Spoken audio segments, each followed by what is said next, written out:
Bueno, vamos a Segunda de Crónicas, capítulo 22. Segunda de Crónicas, gracias a los hermanos que habéis predicado toda la semana, que habéis presidido durante este mes. Gracias por vuestro esfuerzo y vuestro trabajo. Segunda de Crónicas, capítulo 29. He dicho muchas veces a lo largo de mi vida que yo conocí al Señor en el año 77. El año 77. Yo vi antes, el año 77 esta parte. Ese año fue mi encuentro con Cristo, un encuentro que me cambió la vida, que me transformó y me sigue transformando, por pura gracia suya. Desde que yo me convertí, también lo he dicho en varias ocasiones, y también lo he escuchado a alguno de vosotros decirlo, desde que yo me convertí, estoy escuchando continuamente que España va a haber un avivamiento. En España va a haber un avivamiento, en España va a haber un avivamiento, y en los años que llevo, ya 40 años en el Señor, pues tengo que confesar que sí, no soy de los agoreros, no soy de los que dicen que no. Si entendemos que las iglesias no están llenas, si entendemos que no hay la mitad de España no se ha convertido, si entendemos que todavía seguimos siendo una minoría ante las autoridades, si entendemos que hay gente que nos sigue confundiendo con alguna secta o con algo, pues posiblemente muchos podrán pensar, no hemos tenido un avivamiento. Pero si lo miramos desde otro prisma, quizá podamos decir que sí ha habido un cierto avivamiento.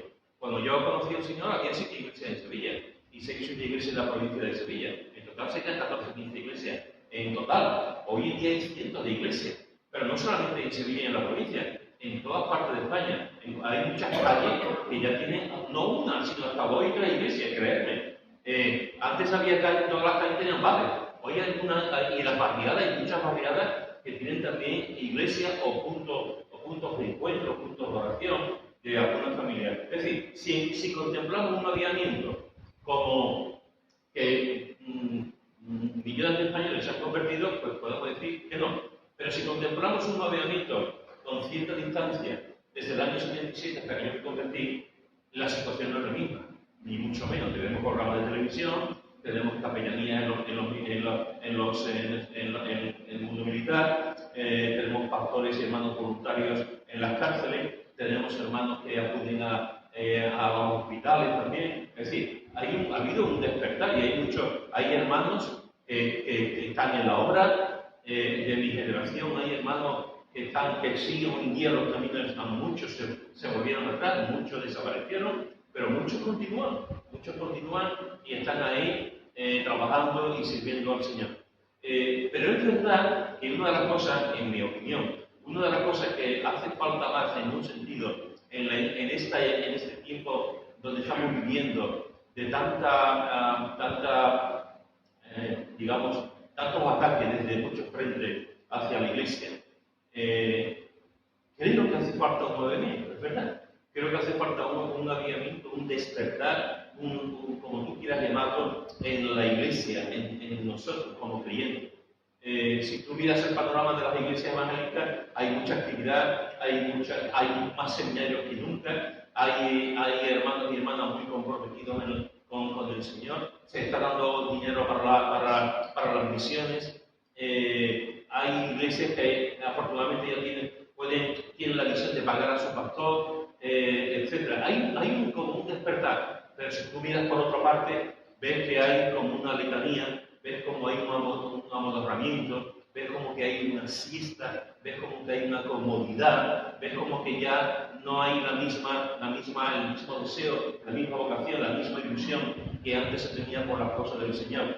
Y creo que es importante que veamos en la palabra de Dios algunas cosas que nos enseñan acerca de ese avivamiento. A mí personalmente es uno de los temas que más me llama la atención. Si un día venís a mi casa, con una partilla de jamón, evidentemente, si no, no venís. Si un día venís a mi casa,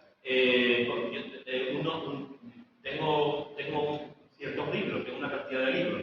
Pues una parte de esos libros tiene que ver con un avivamiento. A mí me encanta el avivamiento. He estudiado los avivamientos en el país de Gales, he estudiado avivamientos en Nueva Inglaterra, he estudiado avivamientos en otras partes del mundo, en Sudáfrica, he leído libros sobre avivamientos, me encantan los mensajes de avivamientos. ese tema a mí me encanta, me hace pensar, disfrutar y decir, Señor, ¿por qué aquí no? ¿Por qué pasan estos eventos en otras partes y aquí no? Es como si el Señor dijera, tranquilo, tranquilo, que la obra es mía, tranquilo, la iglesia en España es mía, como en todas partes. Pero a la hora de estudiar el avivamiento y ver lo que exige el avivamiento, uno de esos ejemplos que encontramos en la Escritura de un avivamiento, porque los hay varios ejemplos de avivamiento en la Escritura. Uno de esos ejemplos lo encontramos en 2 de Crónicas, capítulo 29. Y dice en 2 de Crónicas, capítulo 29, del 1 al 2, dice, comenzó a reinar Ezequías siendo de 25 años, y reinó 29 años en Jerusalén. El nombre de su madre fue Abías, hija de Zacarías, e hizo lo recto ante los ojos de Jehová, conforme a todas las cosas que había hecho David, su padre. Fijaros que aquí encontramos en este texto, encontramos algunas cosas interesantes. Encontramos la edad que tenía Ezequías cuando accedió al trono. 25 años, una buena edad. Y encontramos también que los años que reinó fueron 29. Y vemos también cómo se llamaba su madre, Abías. Y vemos también cómo se llamaba su abuelo, Zacarías. Es decir, encontramos una información breve pero contundente acerca del rey Ezequías. Y fijaros lo que dice en el versículo 2. Dice, hizo lo recto ante los ojos de Dios. Y fijaros lo que dice, hizo lo recto ante los ojos de Dios como David su padre. En realidad David no fue su padre. David fue una figura histórica. Esto es una forma de hablar en cuanto, sabéis que la Escritura le da más prominencia a ciertos reyes y a ciertas personas que a otros. La Escritura le da muchísima importancia al rey David, cuando no podía ser de otra manera. Además, son muchos capítulos hacen referencia al rey David. La importancia de David es tan importante, es tan trascendental en Israel, que todavía hoy en día David sigue siendo una leyenda tremenda, un héroe entre los judíos. Y por supuesto para los creyentes es una referencia en muchos sentidos David. Pero aquí lo que estamos viendo es que cuando Ezequías contempla su pasado, contempla a David y dice el texto que hizo lo recto ante los ojos de Jehová conforme a todas las cosas que había hecho David su padre. Aunque, como he dicho antes, David es una figura histórica que ya hacía mucho tiempo que había desaparecido, pero que para Israel todavía seguía siendo su padre, y para Ezequías también era una figura importante como un padre para él. En realidad, el padre que tenía Ezequías era Acaz. Ese era el padre de Ezequías, Acaz. Y Acaz fue uno de los reyes de Israel más malos que la quina, como decían los hermanos Malasombra. Algunos de ustedes dirán, ¿quién es el hermano Malasombra? Pues eso es la historia. Es más malo que la quina, más malo que la mar. Y fijaros que dice en el capítulo 28, en los primeros versículos, dice, de 20 años era Acaz cuando comenzó a reinar, y 16 años reinó en Jerusalén. Mas no hizo lo recto ante los ojos de Jehová como David su padre.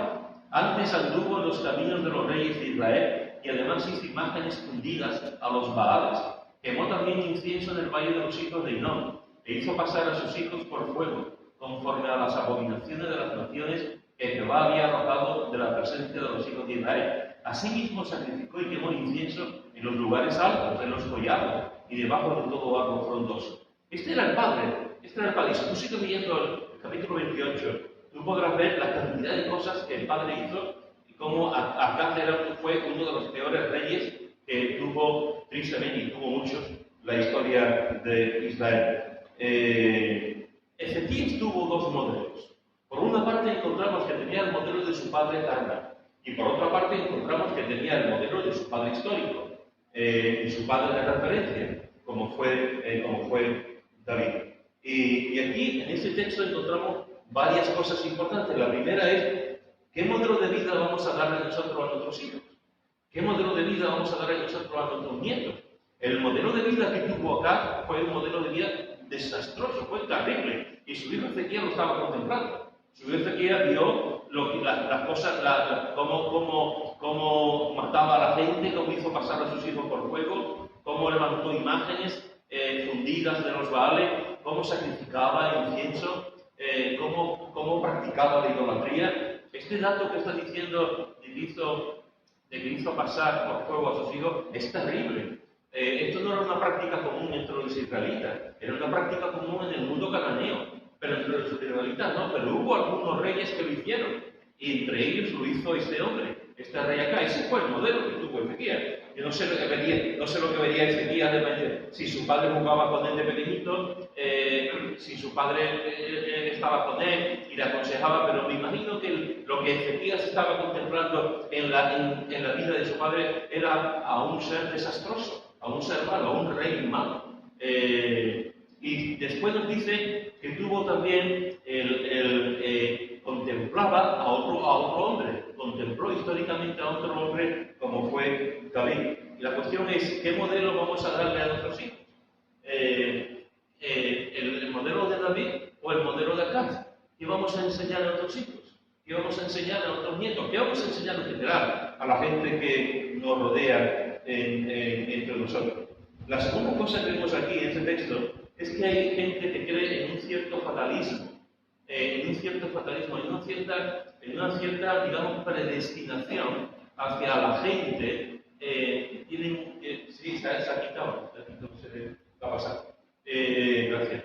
Hay personas que piensan que ya está escrito lo que somos, que está escrito y no vamos a cambiar. Entonces, no podemos cambiar porque entramos en un bucle. Hemos nacido en una situación y esa situación no vamos a desaparecer, no vamos a cambiar. Hay gente que dice, bueno, la persona que nace en el Herbacee va a cambiar, la persona que nace en el Herbacee, pues posiblemente sus hijos seguirán y sus nietos seguirán, y eso es algo que tristemente ha ocurrido, y ese ciclo parece que nunca se cambia. Los hijos que nacen, por ejemplo, en Los Remedios, pues la situación cambia, porque es una barriada más floreciente, con más dinero, con más recursos, etcétera, etcétera. Y hay gente que dice, yo no voy a cambiar, yo no tengo la culpa de haber nacido en tal situación, pero no voy a cambiar. Es mi signo, es una sensación terrorista, es una sensación de decir, no puedo hacer nada porque es la circunstancia, la sociedad que me ha tocado, la familia que me ha tocado, ninguno elegimos la sociedad, ninguno elegimos la familia, ninguno elegimos el color, ninguno elegimos qué parte del mundo vamos a nacer, ninguno elegimos a otros padres, no elegimos nada en ese sentido. Entonces hay gente que te puede decir, no vas a cambiar, tu situación no va a cambiar, porque esto solamente es algo que es algo como las castas hindú, ¿verdad? Como las castas más pobres de la India, que las castas más pobres de la India nunca van a cambiar, siempre serán los mismos. Y tú dices, ¿qué culpa tengo yo de haber nacido? Y te dicen desde arriba que esas castas nunca van a cambiar y que siempre van a estar ahí. Ezequías tomó una decisión. Ezequías podía haber dicho, yo tengo un padre, este padre aquí me ha enseñado mal, este padre no ha honrado a Dios, este padre ha puesto ídolos, este padre ha practicado incluso que la gente, los primogénitos, hayan muertos en fuego. Este padre está diciendo cosas, mi padre carnal está diciendo cosas que no son buenas. Y tengo esta referencia histórica. Tengo a David, y lo que yo conozco de David, lo que me han enseñado David, lo que yo he leído, lo que me han dicho de David, David fue un buen rey. Y Ezequías podría haber dicho, ¿a quién miro? ¿Cómo lo hago? ¿Qué ejemplo tomo? ¿Sigo a mi padre y me convierto con mi padre o sigo a David? Y me convierto, intento ser un rey como David lo hizo.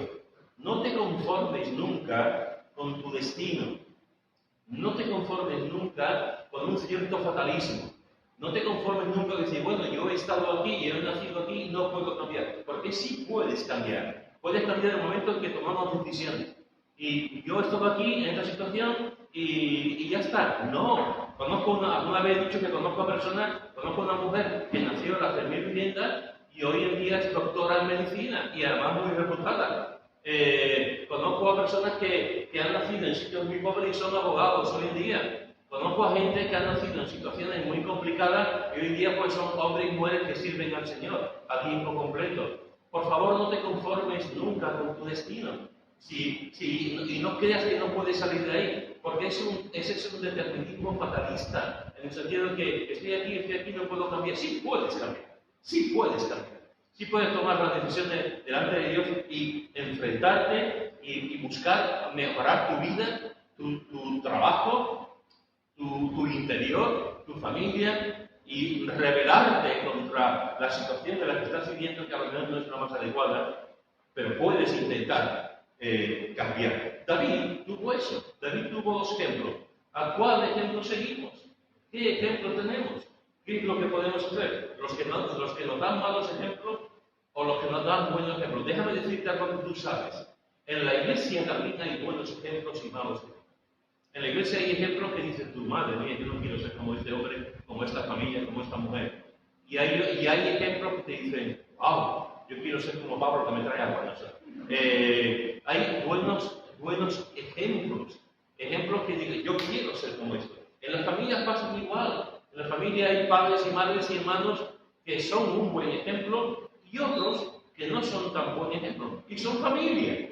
Y son de los nuestros y tenemos la misma sangre. Pero reconocemos que no son buenos ejemplos para nosotros. En el caso de Ezequías, él hizo lo recto ante los ojos de Jehová, porque no puso sus ojos en el ejemplo de su padre carnal, sino puso sus ojos en el ejemplo de David. Ezequías hizo varias cosas para que Israel volviese al Señor. Si tú lees los capítulos anteriores, podrás ver que Israel, con los reyes que tuvo, tenían una apostasía tremenda. Hubo mucha gente que adoraba a otros dioses, que tenían otros ídolos, que rechazaron al Señor, que el templo lo habían cerrado. Es decir, era una situación espiritual realmente muy complicada. Y Ezequías, una de las cosas que hace es tomar una decisión. Y la decisión es volver otra vez a andar con Dios. No solamente él, sino que Israel entero, la idea era volver a tener un despertar con el Señor, andar en sus mandamientos como el Señor quería y volver a una espiritualidad con el Señor. Dice en los versículos 3 al 5, dice, en el primer año de su reinado, en el mes primero, abrió las puertas de la casa de Jehová y las reparó, e hizo venir a los sacerdotes y levitas, y los reunió en la plaza oriental, y les dijo, oídme, levitas, santificaos ahora y santificad la casa de Jehová, el Dios de vuestro Padre, y sacad del santuario las inmundicias. Fijaros, hermanos y hermanas, que nos dice en el versículo 3 que en el primer año de su reinado, con la edad que tenía, con 25 años, donde tenía que aprender muchas cosas, él podía haber dicho, yo quiero hacer cosas espirituales, quiero que mi nación cambie, pero tengo que adquirir experiencia. Tengo que aprender más, me tengo que dejar guiar por mis consejeros, por mi gobierno, por los sacerdotes. Y cuando pasen 2, 3, 4, 5, 6 años, que yo esté más aposentado como rey, que la gente me quiera, que yo haga cierta... Entonces haré esta obra de avivamiento y haré estas cosas que tengo en mente. Él podía haberlo dicho así, pero no lo hizo. Lo que nos dice es que en el primer año de su reinado, en el mes primero, es decir, este hombre llegó al gobierno y inmediatamente quiso cambiar la cosa. Vio el país, y el país estaba rebelde, el país estaba alejado de Dios, el país estaba lleno de ídolos, el país estaba viviendo como los cananeos y no como el pueblo elegido, el país estaba viviendo como le daba la gana. Y el primer mes que llega como rey, el primer mes dice, esto hay que cambiarlo. No se dio un tiempo, no esperó más tiempo, no se dio un mayor conocimiento, no pidió consejo a otro, por lo menos en la revelación que tenemos en la palabra. En el primer minuto, el minuto cero, desde que llegó, él quiso cambiar.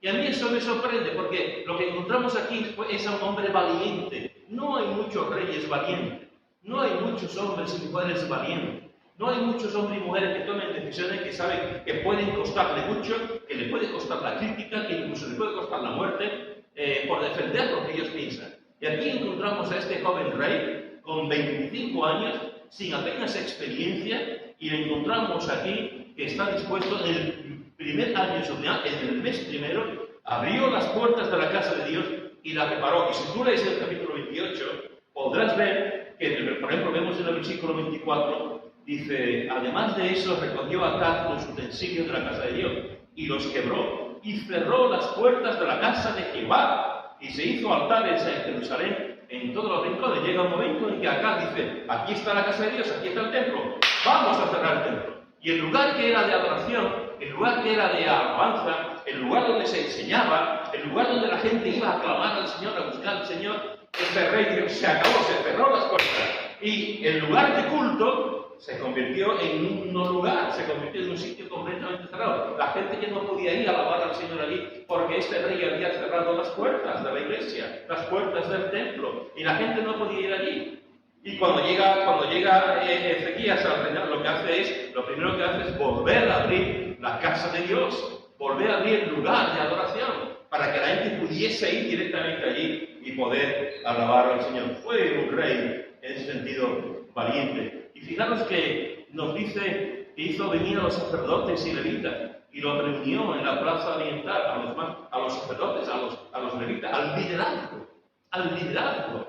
¿Que dónde había estado el liderazgo en ese momento? ¿Dónde habían estado los sacerdotes mientras estaba acá? ¿Dónde estaban los levitas mientras que estaba su padre como rey? ¿Dónde estaban esos hombres que se levantaran y dijeran, no, lo que están diciendo no es verdad? Estamos yendo contra la ley de Dios. ¿Dónde están esos hombres? Porque no aparecen por ningún lado. Y lo primero que hace Ezequías también es traer a los sacerdotes, a los levitas, y los reunió en la plaza oriental. Y les dijo, oídme, levitas, santificaos ahora y santificad la casa de Jehová, el Dios de vuestros padres. Lo primero que hizo este hombre, este buen rey de Ezequías, lo primero que hizo fue que exhortó a los sacerdotes y a los levitas a vivir en santidad. Pero fíjate que exhorta a los sacerdotes y a los levitas, no exhorta al pueblo, eso vendrá después. Exhorta primero a los que tienen las responsabilidades espirituales. Exhorta primero a los que tienen la capacidad de dirigir espiritualmente y de enseñar al pueblo. No lo dice al pueblo, dice a los que se encargan de la obra, a los que están trabajando en la obra, a los sacerdotes y a los levitas, les dice santificados. Es como le está dando una bofetada en la cara, simplemente. Les está diciendo, ¿qué habéis hecho? ¿Qué estáis haciendo? Mi padre ha cerrado el templo, mi padre ha permitido que haya niños que mueran en fuego, mi padre ha permitido la idolatría, ¿y ustedes qué habéis hecho? ¿Dónde habéis estado ustedes? Y le está diciendo, lo que tenéis que hacer ahora, en este momento en que yo estoy reinando por la gracia de Dios, porque es mi tiempo ahora, lo que tenéis que hacer es santificaos vosotros, los responsables, lo que tenéis que enseñar, lo que tenéis que ser un modelo de santidad, de espiritualidad, de compromiso, de obediencia. Vosotros que tenéis que ser los responsables, santificaos ahora. Ese es el primer paso que da este rey. El primer paso que da es que el liderazgo espiritual se santifique.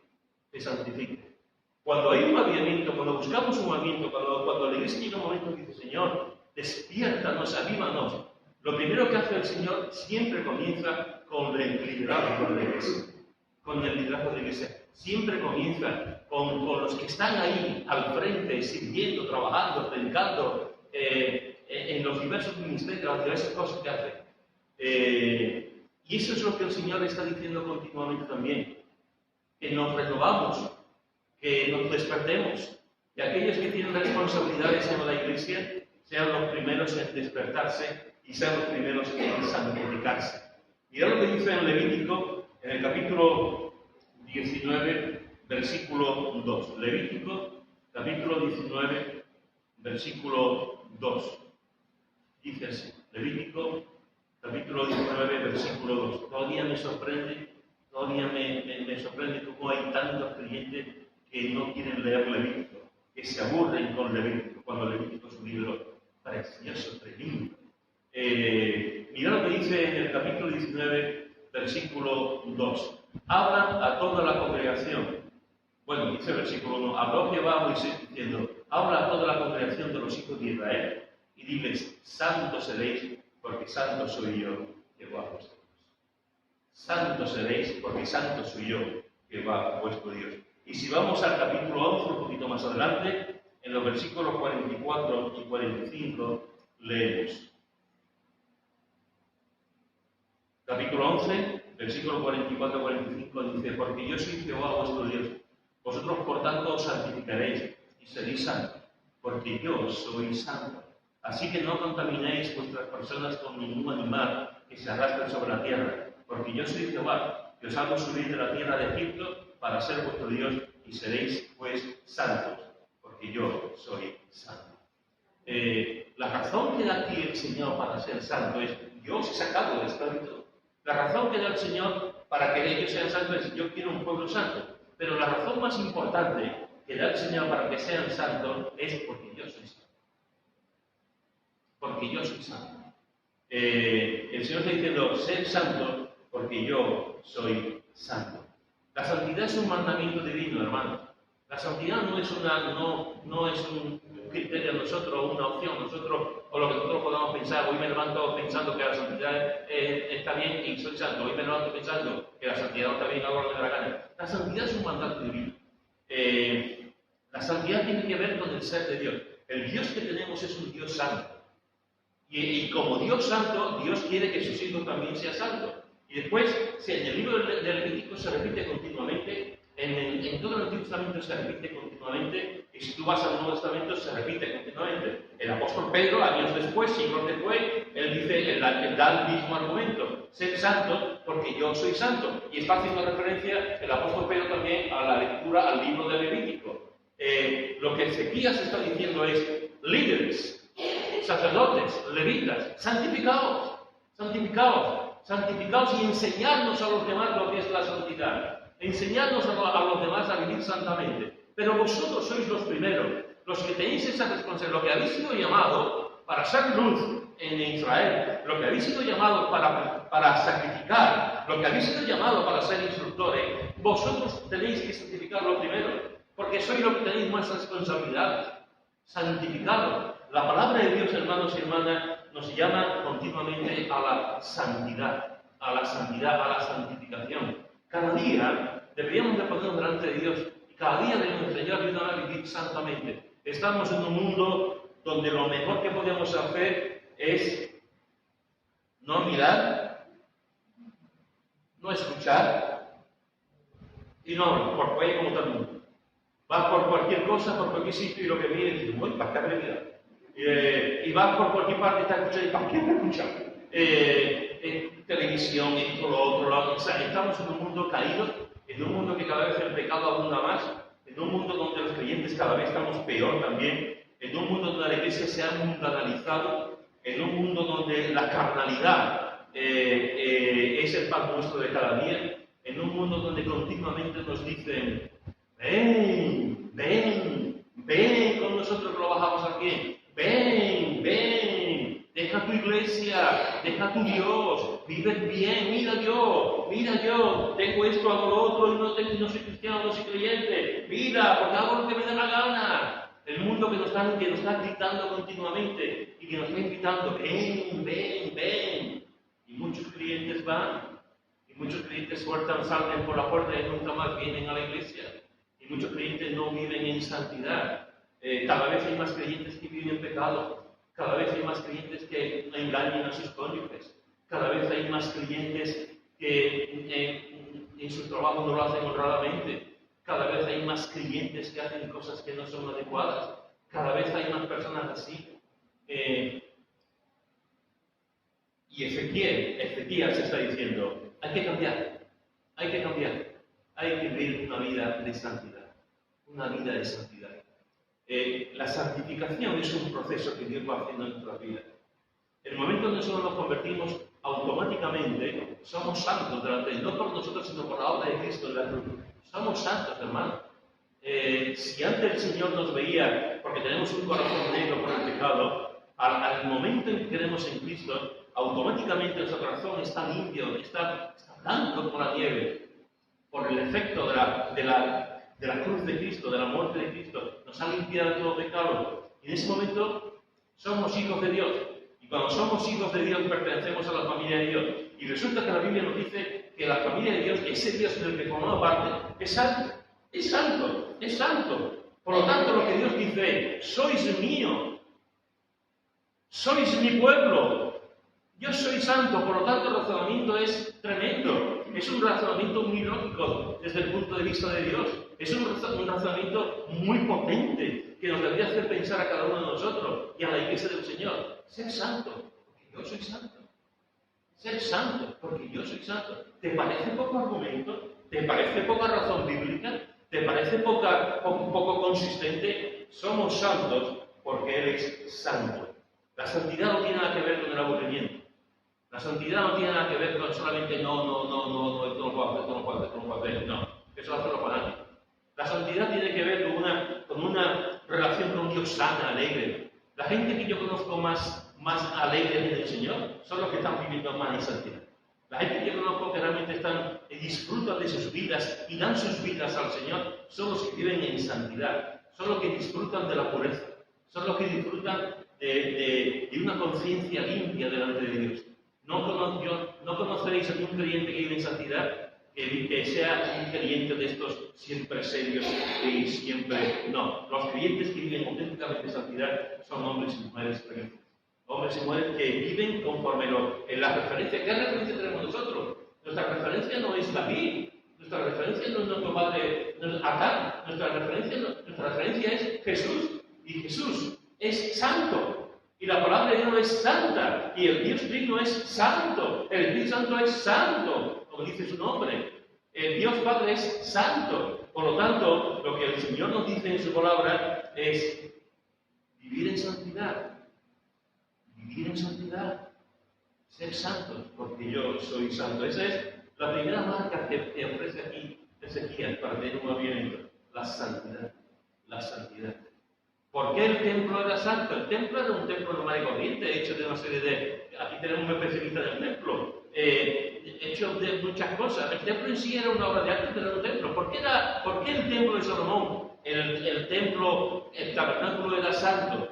Porque estaba apartado para el Señor. Por eso era santo.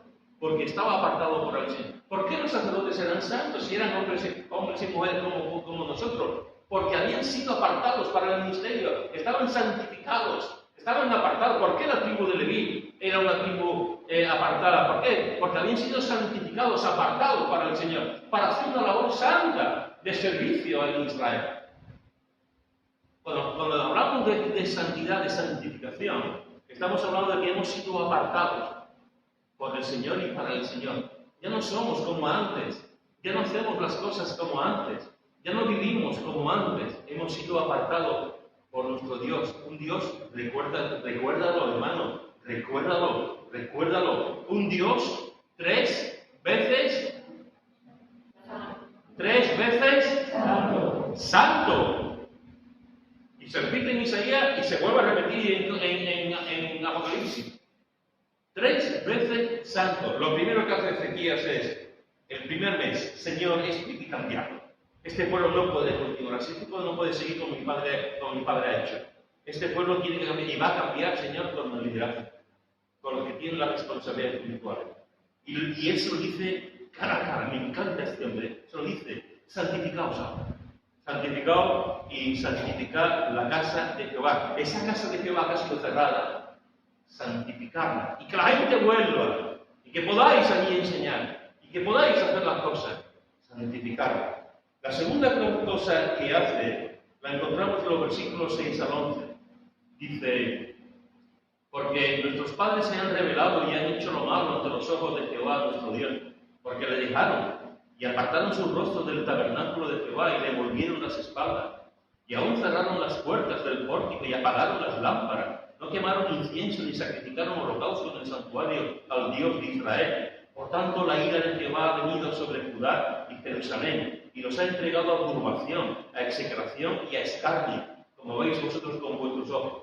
Y aquí nuestros padres han caído a espada, y nuestros hijos, nuestras hijas y nuestras mujeres fueron llevados cautivos por esto. Ahora pues yo he determinado hacer pacto con Jehová, el Dios de Israel, para que aparte de nosotros el ardor de su ira. Hijos míos, no os engañéis ahora, porque Jehová os ha escogido a vosotros para que estéis delante de él y le sirváis y seáis sus ministros y le quemáis incienso. Fijaros el panorama que está diciendo aquí el rey, el panorama de Salvador, El panorama es tremendo. Nuestros padres se han rebelado, han hecho lo malo delante de Jehová, han cerrado las puertas del pórtico, apartado sus rostros del tabernáculo. Sí, han vivido y está diciendo, por eso ha venido la ira de Dios, por eso ha estado aquí la ira de Dios.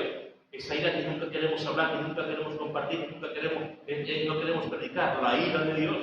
Y aquí este rey le está diciendo, tenéis que vivir en santidad, tenéis que vivir en santificación. Pero otra cosa que nos ayuda a vivir en cuanto al avivamiento es que les exhortó a servir a Dios. Les exhortó a ser, en medio de esta situación, santificados y servir al Señor. Dice en el versículo 11, hijos míos, no os engañéis ahora, porque Jehová os ha escogido a vosotros para que estéis delante de Él y le sirváis, y seáis sus ministros y le queméis incienso. Que le sirváis. Cuando una iglesia no sirve al Señor, esa iglesia está medio muerta. Cuando una iglesia no sirve, no tiene el deseo de servir, de trabajar, de edificar, de hacer cosas para el Señor. Cuando una iglesia no pone sus dones a disposición de su Señor y de la iglesia, esa iglesia lo va a pasar mal, porque cada uno tiene que poner sus dones y tiene que aprender a servir. La iglesia es una escuela de servicio. La iglesia es una escuela de servicio. Una iglesia buena, una iglesia bíblica, una iglesia que vemos el modelo del Nuevo Testamento, es una iglesia donde cada uno desarrolla sus dones y donde cada uno contribuye a la edificación de la iglesia, porque ha aprendido a servir, a servir. El problema que tenemos hoy día es que preferimos 1000 veces que me sirvan a que yo sirva. Preferimos 1000 veces que los demás hagan cosas a que yo lo haga. Preferimos 1000 veces a estar cómodo, tranquilamente en nuestra vida cristiana, cómodo en el banco, cómodo en mi relación con los demás y con el Señor, y que otros lo hagan a los demás. Pero la Biblia nos llama una y otra vez continuamente a servir al Señor. Una iglesia que no hay servicio, donde no hay ministerio, donde la gente no está trabajando para el Señor, necesita una vida. Necesita una vida. Ezequiel lo sabía bien. Y está diciendo, que sirváis al Señor, gente, que sirváis al Señor, sacerdotes, que sirváis al Señor, levitas, que sirváis al Señor, pueblo. Le está exhortando a servir. En Josué, en el capítulo 24, que todos conocéis, Josué, capítulo 24, versículos 14 y 15, leemos un texto tremendo. Josué, capítulo 24, versículos 14 y 15, ya está el libro, se está terminando ese último capítulo, dice Josué. 14 y 15 del último capítulo, dice: Ahora pues temed a Jehová y servirle con integridad y en verdad, y quitad entre vosotros los dioses a los cuales sirvieron vuestros padres al otro lado del río y en Egipto, y servir a Jehová. Y si mal os parece servir a Jehová, escogeos hoy a quien sirváis. Si a los dioses a quienes sirvieron vuestros padres cuando estuvieron al otro lado del río, o a los dioses de los amorreos en cuya tierra habitáis. Y mirad, dice, porque me encanta. Pero yo y mi casa viviremos cómodamente sin hacer nada. Pero yo y mi casa viviremos del cuento chinótico, dices. Pero yo y mi casa serviremos a Jehová. Pero yo, aquí está un hombre igual, como Ezequías, un hombre que Dios ha levantado, un hombre que ha estado durante muchos años a la sombra de Moisés. Un hombre que ha aprendido el liderazgo contemplando a Moisés. Un hombre que Dios lo ha trabajado, lo ha formado. Y cuando el tiempo de Moisés se acabó, Moisés lo bendice y ora delante de Israel. Y el nuevo líder de Israel es Josué. Y Josué entra a la tierra prometida, que Moisés no ha podido entrar, y reparte la tierra. Reparte la tierra a las 12 tribus, vuestro aquí, vuestro allí, y pelea y lucha contra los cananeos, y batalla contra los cananeos, para que las tribus pudiesen estar allí. Se lleva un montón de años, y cuando ya ha pasado un montón de años, y casi toda la tierra está ya habitada por las tribus de Israel, y cuando él ha hecho su cometido, él dice: aquí me despido, pero quiero deciros una cosa. Ahí, en la otra parte del río, habéis hecho como habéis querido, habéis actuado como habéis querido. ¿Cuántas veces habéis dicho Egipto, Egipto, Egipto? ¿Cuántas veces e incluso en el desierto estabais Egipto, Egipto, Egipto? Habéis tenido dioses, habéis tenido ídolos, habéis hecho lo que los pueblos cananeos han querido. No le habéis prestado atención al Señor del otro lado del río. Pero yo os digo, servid al Señor. Servid al Señor. Y se pone él como ejemplo y en su propia familia. Vosotros hacéis lo que tenéis oportuno. Me encanta porque él sabe que debe de hacer las cosas de manera buena. No se puede obligar a nadie. No se puede obligar a nadie. No se puede decir a la iglesia, tenéis que hacer esto. Porque el momento en que tú digas, tenéis que hacer esto, se acabó. Se acabó. Nadie puede obligar a nadie. Lo que Josué dice es, escoger, hacer lo que veis oportuno, es vuestra responsabilidad, es vuestra decisión. Pero que sepáis una cosa, este que os está hablando, y esta familia que está aquí, yo en mi casa serviremos a Dios. Ustedes hacen lo que queréis. Pero yo en mi casa serviremos al Señor. Y se pone como ejemplo. Cuando estamos en los caminos de Dios, cuando una iglesia está deseando, Señor, muéstrate, Señor, háblanos, Señor, revélate, Señor, dinos algo. Una de las primeras cosas que el Señor dice es, sirve. Sirve. Sirve. Bienaventurada la iglesia que los miembros sirven al Señor. Bienaventurados los cabezas de familia, los padres de familia, que sirven al Señor y son modelos para sus hijos. Bienaventurados los jóvenes que siguen a su padre y sirven también al Señor. En la iglesia, en los estudios, en el trabajo, sirviendo al Señor con lo que tenemos y con lo que somos. Él les exhortó a servir al Señor con su propia fe. No podemos pretender servir al Señor y hacer que los demás sirvan al Señor si no somos Él. Es imposible. Es imposible.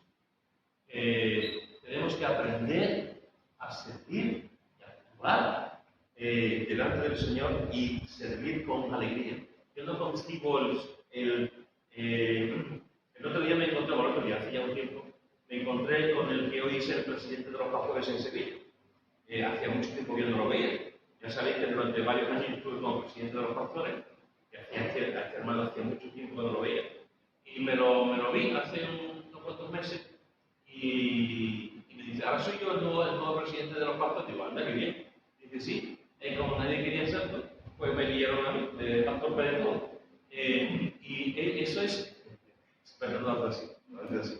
Esta es una ley muy triste, muy triste. ¿Quién quiere? Diácono, anciano, nadie quiere tener cargos. Nadie quiere tener cargos. El otro. ¿Por qué nadie quiere tener cargos? Porque parece que tener cargos es como una enfermedad. Es como tener la viruela o la gripe. Es como, como tener un cargo en la iglesia, tener un servicio en la iglesia, es algo maravilloso. Es algo maravilloso, es una bendición. Los hombres y mujeres que están sirviendo al Señor, es una bendición. Pero preferimos escoger a lo más, digamos, lo más pobrecitos, los que están menos comprometidos, porque no queremos tener una responsabilidad. Yo entiendo la responsabilidad. La responsabilidad significa que tengo que intentar ser coherente con lo que estoy, con el cargo que tengo, con el ministerio que tengo, con la responsabilidad que tengo. Eso ata mucho. Eso ata mucho. Pero dejadme deciros, hermanos, no hay algo tan poca cosa y tan hermosa y tan bonita como servir al Señor. Como servir al Señor. Poca cosa y tan bonita, cosa tan bonita y tan hermosa como venir a la iglesia y limpiar la iglesia. Pocas cosas y tan bonitas y tan hermosas como coger el teléfono y decir, hermano, no te he visto, me acuerdo de ti, un abrazo muy fuerte, Dios te bendiga, a ver si tengo que viene del teléfono. Pocas cosas y tan bonitas y hermosas como que la gente venga 1 hora y media, 2 horas antes del culto y empiecen a ensayar para que todos podamos alabar al Señor. Pocas cosas y tan bonitas y hermosas como gente que están apartada, que la iglesia ha votado o le ha confiado en ellos para que sirvan al Señor. Pero siempre buscamos excusas, los demás, que lo hagan los demás, los secundones, los que tienen poca importancia, los que no hacen muchas cosas. Bienaventurados los creyentes, dice el Señor, aquí estoy. Señor, aquí estoy. Isaías le dijo al Señor, Señor, heme aquí. Abraham le dijo al Señor, Señor, heme aquí. Un hombre con tanto cuento como Jacob, llegó un momento que Jacob le dijo, Señor, heme aquí. Heme aquí. Cuando nosotros decimos al Señor, Señor, heme aquí, le estamos diciendo algo muy serio, muy serio. Y el Señor va a responder a eso, muy serio. Cuando decimos, Señor, heme aquí con todas las consecuencias, el Señor va a actuar en nuestra vida. Y vamos a servir al Señor. Ezequías lo tuvo claro. Ezequías le dijo, vivir en santidad, si queremos un avivamiento, queremos que Israel realmente tenga un despertar, vivir en santidad. Y también les dijo, servir a los demás, porque estáis delante de Dios y delante de la gente, y que seáis sus ministros. Los versículos 12 al 16 dice, entonces se levantaron los levitas, Maat, hijo de Amasai, y Joel, hijo de Azarías, de los hijos de Coat, de los hijos de Merari, Cis, hijo de Abdi, y Azarías, hijo de Jarael, de los hijos de Gersón, Coat, hijo de Cima, y Edei, hijo de Coat, de los hijos de Elizafán, Simri y Jehiel, de los hijos de Asar, Zacarías y Matanías, de los hijos de Emán, Jehiel y Simei, y de los hijos de Jedutún, Semaías y Uzziel. Estos reunieron a sus hermanos y se santificaron y entraron conforme al mandamiento del rey y las palabras de Jehová para limpiar la casa de Jehová. Y entrando los sacerdotes dentro de la casa de Jehová para limpiarla, sacaron toda la inmundicia que hallaron en el templo de Jehová, al atrio de la casa de Jehová, y de allí los levitas la llevaron fuera al torrente de Cedrón. Fijaros que lo tercero que hace aquí Ezequías es sacar toda la inmundicia que halló en el templo. Sacar, santificados, servirme. Y ahora vamos a entrar en el templo y vamos a limpiar. Aquí está hablando de inmundicia, esa inmundicia es una inmundicia material. Es los años que tuvo cerrado el templo, ahí hubo de todo. Ahí se ensució todo. Había polvo, suciedad. Y entonces dijo, hay que limpiar la casa de Dios. Hay que limpiar el templo. Y entraron para limpiar el templo, literalmente. ¿Qué hace falta para limpiar? Conchi en la casa. Lejía, guantes, escoba, fregona, agua. Bien, eso he invitado. Muy bien. Agua. Hace falta cosas para limpiar. Vamos a limpiar la casa de Dios. Vamos a limpiar el templo porque está sucio, está lleno de polvo, de tantos años que no se ha servido, que no ha sido utilizada. Vamos a limpiar. Y entraron.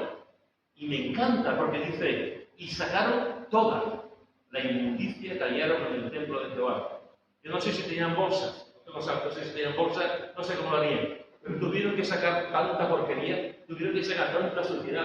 Venga, porque el templo, la casa de Dios, que debía ser la más limpia de todas, se había ensuciado porque no había sido utilizada. Y sacaron la inmundicia. El tercer paso para un avivamiento, hermanos y hermanas, es sacar la inmundicia. Sacar la inmundicia. Tenemos que sacar la inmundicia. La vida no es una iglesia sucia, ¿eh? No es... Yo recuerdo una vez que estaba en una... pero bueno, estaba una vez... estábamos en mi casa concretamente y vino una familia y recuerdo que esta familia, que era una mujer, estábamos hablando con ella y estaba pasando por el mueble bar y hace así para ver cómo estaba limpio el mueble bar. Yo lo estaba mirando, pero no me lo digo. Pero eso sí, yo soy incapaz, no puedo entrar a la casa y amaricadamente hacer así. Imagináis que yo puedo entrar en tu casa y hago así y tú me dices, tienes regalo. No se puede hacer, pero bueno, esta mujer lo hizo. Hace ya muchos años. Y la casa que no se limpia trae suciedad. La iglesia que no se limpia trae suciedad. Nosotros afortunadamente tenemos una iglesia limpia. Yo, cada vez que me siento, después le digo, pues mira mi pantalón, está sucio, y digo, está limpio. Está limpio. El banco está limpio. El púlpito está aquí, no tiene chicle, no está lleno de aceite. El púlpito está limpio. Yo veo las cosas de la alabanza y tal, y están limpias. Está todo limpio, hermanos. Bueno, yo no te la araña, que hace años que la veo, pero bueno. Todo está limpio. Tenemos una iglesia limpia. La pregunta es, ¿y por dentro? ¿Cómo estamos? ¿Cómo estamos por dentro? ¿Estamos limpios? ¿Qué tenemos que sacar de la inmundicia? ¿Qué inmundicia tenemos que sacar? De la iglesia no vamos a sacar basura, gracias a Dios no lo hay, pero cuando comemos juntos tal, y sacamos la bolsa para llevar al contenedor.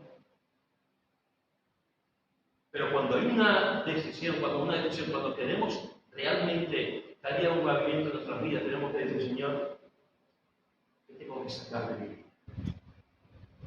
¿Qué tengo que sacar de mí? Señor, ¿qué tengo que sacar también incluso de la propia congregación, de la propia iglesia? Ezequiel les dijo, tenéis que vivir en santidad. Ezequiel le dijo, tenéis que servir. Y Ezequiel le dijo, quitar la basura, quitar la inmundicia.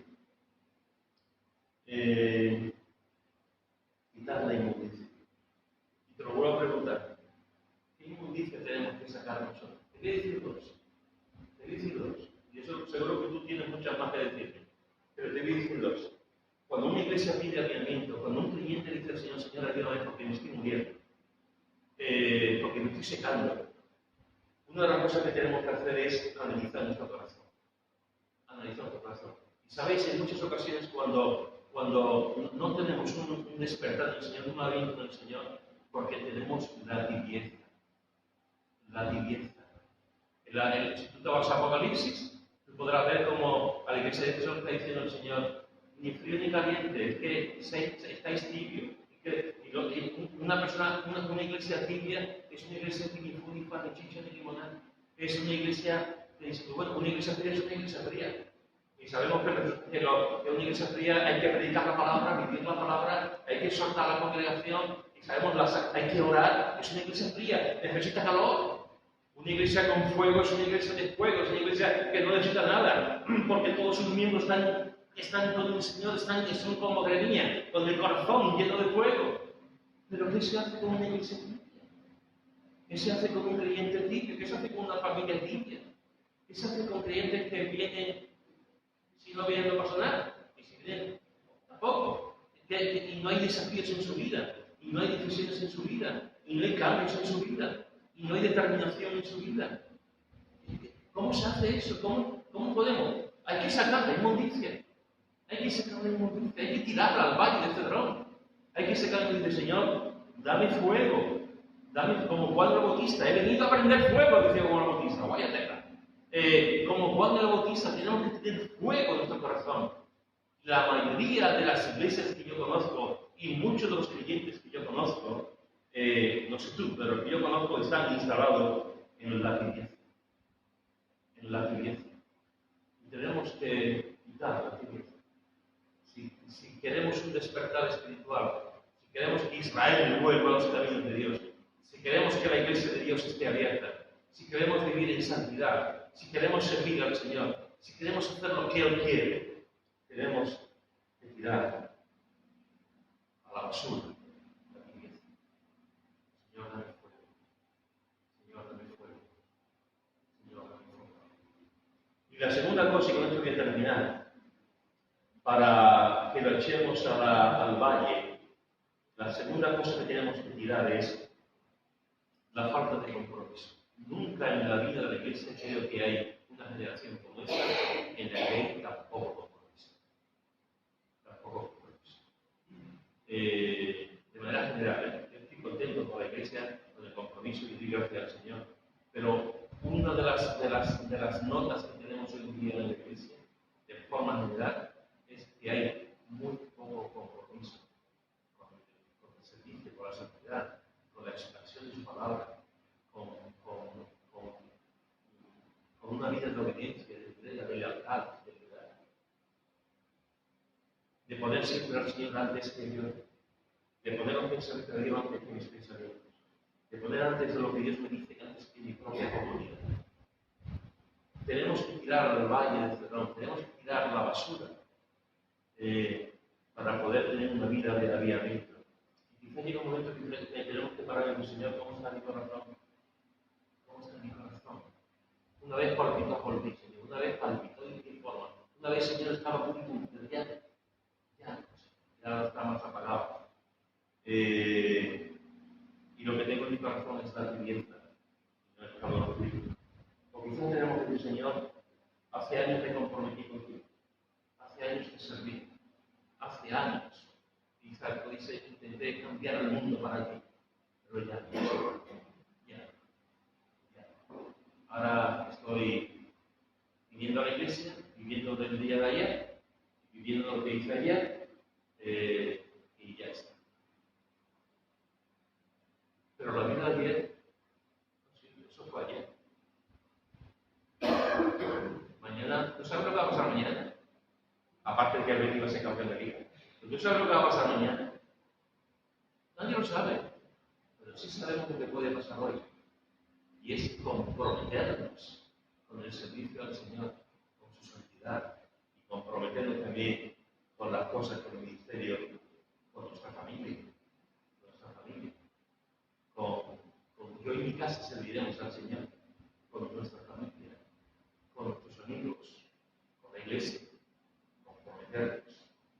Hubo más cosas que hizo, pero por amor al tiempo no voy a continuar, continuamos la semana que viene. Hoy hemos visto cómo este buen rey, el rey Ezequías, tiene una papeleta que su padre lo hizo.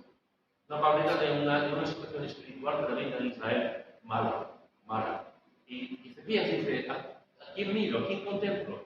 ¿De quién me puedo fiar? ¿Cuál es mi modelo? Mi padre no, David sí. Y el modelo que tiene es el de David. Y vemos que lo primero que hace es decirlo, actuar en el primer mes de su reinado. En el primer mes de su reinado hizo las cosas. Le dijo a los sacerdotes y a los levitas que se santificaran. Si queremos una iglesia, vida en abundancia, una vida nueva en nuestra congregación, tenemos que vivir en santidad. En santidad. ¿Sabes? La santidad tiene un precio. Y ese precio es que nadie te ve. Que nadie te ve, solamente Dios. ¿Cómo podemos saber que yo vivo en santidad? No lo podéis saber. Ustedes no podéis saber lo que yo hago en mi casa. Ustedes no podéis saber cómo yo trato a mi esposa. Ustedes no podéis saber cosas porque no me veis. A no ser que compréis algo no espía, ¿verdad? Y pongáis una cosa y me veáis y yo podamos verlo, pues eso también. La santidad, la persona que vive en santidad, vive su santidad a solas con Dios. Y precisamente porque lo vive a solas con Dios, lo vive con el Cristo. Y Ezequías le dice a los sacerdotes, vosotros tenéis que vivir, y a los levitas tenéis que vivir en santidad. La segunda cosa que hace Ezequías es servir. Si para eso estáis, sacerdotes y levitas, para servir, no estáis para otra cosa, estáis para servir. Y más tarde los diáconos están para servir, y los pastores y los ancianos están para servir, y la iglesia está para servir. Estamos en un servicio mutuo, servíos los unos a los otros, dice la Escritura. Eso es una maravilla, una iglesia que se sirve, una iglesia que nos servimos los unos a los otros, una iglesia que servimos al Señor con vocación, con deseo, con ganas, es una iglesia llena del poder de Dios también. Y una iglesia que está despierta es una iglesia que sirve. Y lo tercero que le dice Ezequías es que les exhorta a limpiar el templo, a sacar la inmundicia, a limpiar la casa del Señor. Echemos la inmundicia, hermanos. Cada uno sabe la inmundicia que tiene. Cada uno sabe los pecados que tiene. Cada uno sabe lo que tenemos que hacer. Saquemos la inmundicia. Saquemos lo que nos impide vivir en un aviamiento. Si es la tibieza, saquemos la tibieza. Si es la falta de compromiso, saquemos la falta de compromiso. Sea lo que sea, pongámonos delante de Dios y digo, Señor, quito esto. Lo saco. Y quiero vivir santidad, en servicio. Quiero vivir